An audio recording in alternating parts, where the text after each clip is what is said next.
I found out that my fiance is assisting her sister in having an affair and helping her cover it up the entire time, so I'm exposing them both and canceling our upcoming wedding. My fiancée Sarah and me have known each other for about 6 years, engaged for one. Our wedding is scheduled to take place in just 2 weeks and I just witnessed something that is making me feel like I'm making the biggest mistake in my life. Tonight Sarah and I were taking a rare opportunity to relax at home. Sarah was in the kitchen making dinner while I was out back working on one of my projects. We live on acreage and I am building a pagoda/fire pit in the backyard that we were planning on using this fall. Anyway, as you do when you're doing heavy labor, I get thirsty and come back to the house to get a drink where I see Sarah at the counter preparing dinner and talking on speakerphone. I recognize the voice instantly as my brother-in-law Marty. Now, this is where my brain gets totally twisted. Marty asks Sarah where her sister Evelyn is as he's been trying to get in contact with her and she's not answering texts, and I hear Sarah say to him, "She just left here. She should be home in a half hour or so." It should be noted that Evelyn is Marty's wife of 5 years. I have to admit that I didn't immediately register what she had just said, because I went into the kitchen and grabbed a glass and asked Sarah what was that all about, and she responds with Marty was looking for Evie. I see her texting and I ask her what are you doing, and she says I'm texting Evie that Marty was looking for her. Anyway, I pour myself a drink, sit down, have a sip, and then finally my brain starts to work. First off, I heard Sarah tell Marty that Evelyn was here. Evelyn was not here and the last time we saw her was yesterday when she came over to work on some last-minute wedding decoration stuff with Sarah. Secondly, why is she texting Evelyn and expecting a response when I distinctly heard Marty that Evelyn wasn't answering her texts? Lastly, why the hell would she tell Marty that Evelyn should be back in 30 minutes unless she either knows where she is, then why did she lie? Or, she is, right now in front of me, texting her to tell her to get her butt home quickly. The only conclusion that I came up with is that Sarah is lying to Marty about the whereabouts of her sister, Marty's wife, and is probably warning Evie that Marty will expect her home in half an hour. I then spent probably the next 5 hours concocting various explanations for this behavior, some decent, some downright horrible, and playing them back in my head. I wanted, really badly, to ask Sarah about this, but at the same time if what I think is going on, then I doubted I'd get a straight answer. Which brings me to about an hour ago. I woke up around 1 a.m. to use the toilet and I couldn't resist the urge to check Sarah's phone. We both know each other's pins, so this wasn't a difficult thing to do. Anyway, I grabbed the phone, retreated to the bathroom and unlocked it, and yup, it was exactly what I was afraid of and probably what most of you were expecting. Sarah's sister Evelyn has been having an affair for about 6 months with a coworker, and Sarah has been helping Evelyn cover it up for almost that entire time. There are literally hundreds of texts between them discussing it, discussing the coworker, discussing intimacy stuff, really embarrassing things about my brother-in-law, and probably uncharitable, just stuff that makes my stomach churn, and here is my soon-to-be wife going along with all of it without batting an eye. I took some screenshots of the entire thread, put the phone back where I found it, and then retreated to my home office to find myself here typing it all out on Reddit simply so I can avoid the primal scream that wants to come out of my mouth right now. I am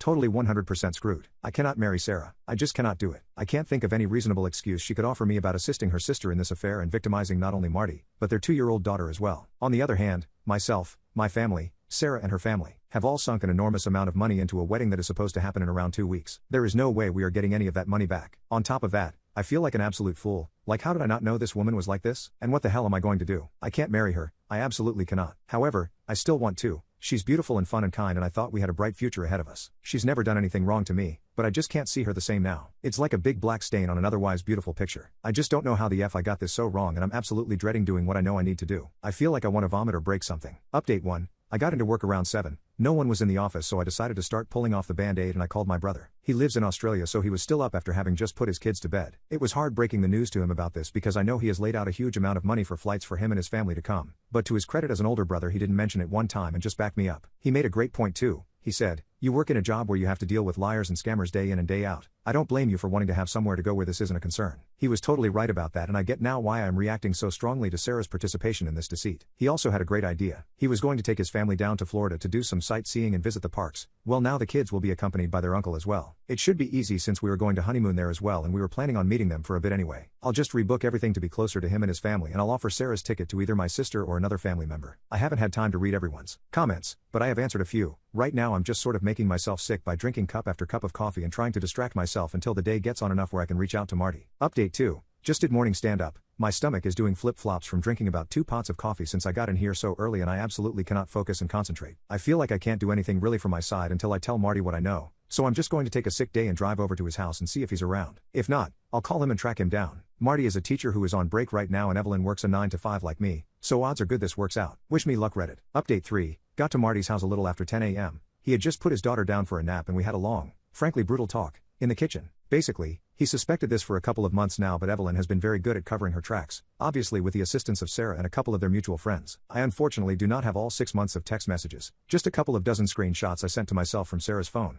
but I gave him what I have and offered to help him however I could. I am a field analyst in the SIU department of a mid-sized insurer specializing in workers' compensation fraud, so I know a few things and a few people. Anyway, I am now working from my laptop in my almost brother-in-law's kitchen trying to salvage whatever I can. I'm going to have to talk to Sarah this evening and get the word out as fast as I can to my friends and family now that I know I won't screw Marty over. So far I managed to rebook most of the honeymoon, although I had a problem with the ticket because Sarah was flying under her maiden name and our carrier has a surname rule for name changes. Anyway, they did allow me to cancel and get a partial refund and rebook to my sister who will be accompanying her 2 brothers and nieces to Florida in a couple of weeks. I'm holding off on canceling the venues until after I talk to Sarah because I don't want to tip anyone off until Marty gets his chance to confront Evelyn, but I will absolutely be letting my family and friends know this afternoon sometime and beg them to keep it close. I'm basically in a frenzy right now canceling stuff I can cancel and I'm heading down to the bank in a few to open a new account and getting my bills/pay sorted out. The mortgage is in my name since we were not married and I have the bigger income, but Sarah did contribute about $20,000 versus my $60,000 towards the down payment. I will have to probably pay her out that money and some portion of the mortgage payments for the last 16 months, but it could be worse. Update 4. It's about 8:30 p.m. right now and I'm writing this from my buddy's house. His name is Mark and a former co-worker of mine that is also in the same field of work. As I mentioned in a previous update, I work as a field analyst in the SIU department of a decent-sized insurance carrier. For people who don't know what that is, I'm basically a private detective. My job is to investigate what we think might be fraudulent claims in regards to workers' compensation. Anyway, as I kind of hinted at,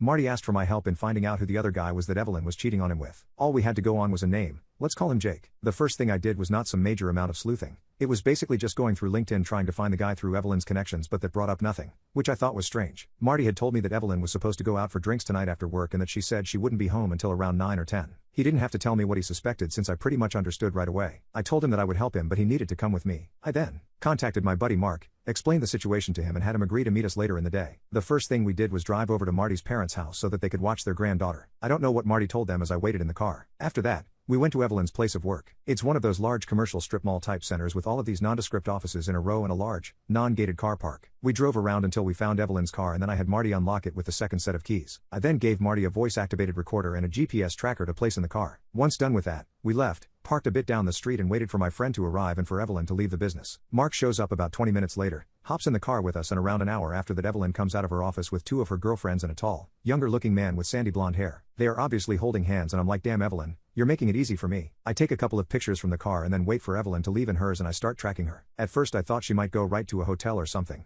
but she didn't. Instead she drove to a reasonably nice bar and grill in a nice section of town and parked on the street. I drove by her as she was getting out of her car and entering the establishment and then found my own parking spot and went over the plan. First we sent Mark in, since no one knew him. He had basically 2 jobs. First, try to get any compromising pictures he could of Evelyn and Jake, and second to be my alibi. Marty and I waited in the car for around 20 minutes until I got the first in the series of text messages from Mark. They were pictures of Evelyn and Jake making out in front of their 2 female co-workers. Marty's suspicions right, they were helping Evelyn hide the affair from him. He was, obviously very upset and angry. Evidently one of the co-workers is married and as a couple they are good friends with Marty and Evelyn, both of them having toddlers around the same age. I ask Marty if that's enough for him but he says he still really wants to know who this guy is. I try to tell him that we can find out later, but he's practically begging me at this point, so I tell him to wait, text Mark that I'm coming in and then enter the bar myself. First thing I see is Evelyn and her crew laughing and drinking at one of those tall round tables near the front window as I enter. I stop for a moment, pretend to be surprised and then call out to Evelyn. Evelyn, hi, what are you doing here? She's obviously shocked to see me and everyone around her tenses up immediately. Evelyn quickly introduces me as her sister's fiance and says that we are getting married in 2 weeks. There are a lot of congratulations from everyone. I thank them and then stick out my hand to the blonde guy and introduce myself with my full name, hoping that he'll respond in kind. He does and I'm a bit taken aback. He's not named Jake. I introduce myself to everyone else and then tell Evelyn that I'm here to meet a co-worker. I wave to Mark, and then excuse myself. Once I get over to Mark,